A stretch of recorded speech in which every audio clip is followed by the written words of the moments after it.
Mchezo wa leo kwa kweli utakuwa ni mchezo mkali sana kwa sababu moja kubwa, kwamba hii mechi ndio itaamua leo bingwa wa mashindano haya ya ligi ya NBC kwa mwaka huu.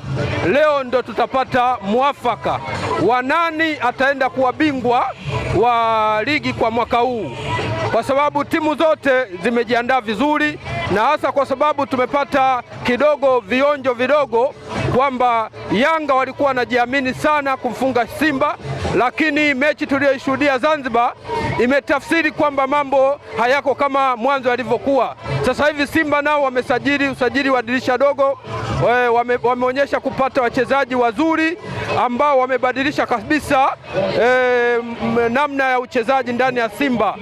Aniset Yaula, Libase Gwe ni wachezaji ambao wana mchango mkubwa sana ndani ya kikosi cha Simba. Tumeangalia mechi ya mwisho, imeonyesha kwamba ni wachezaji ambao wangeweza kufanya chochote ndani ya uwanja. Kuumia kwa Libase Gwe kwenye mchezo uliopita ilikuwa ni nafuu ya Yanga, lakini Simba na wao hawakuwa wanajiamini kwa 100% kwamba wanaweza kuifunga Yanga, na ndio maana mchezo uliopita walikuwa hawashambulii kwa kasi kama mchezo wao ambao wamezoea kucheza, kwa maana kwamba walikuwa wanajilinda na kuogopa kwamba Yanga wanaweza kufanya counter attack.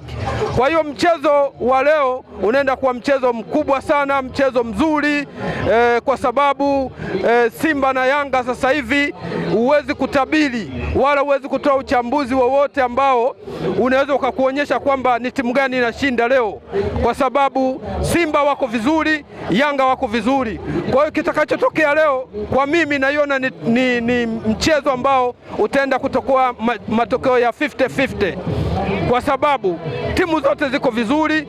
Mchezo wa leo una tension kubwa, kwa sababu unaenda kutoa picha ya nani bingwa. Kwa hiyo naona kama matokeo ya leo itakuwa ni pointi moja kwa timu zote mbili. Nashukuru sana bwana.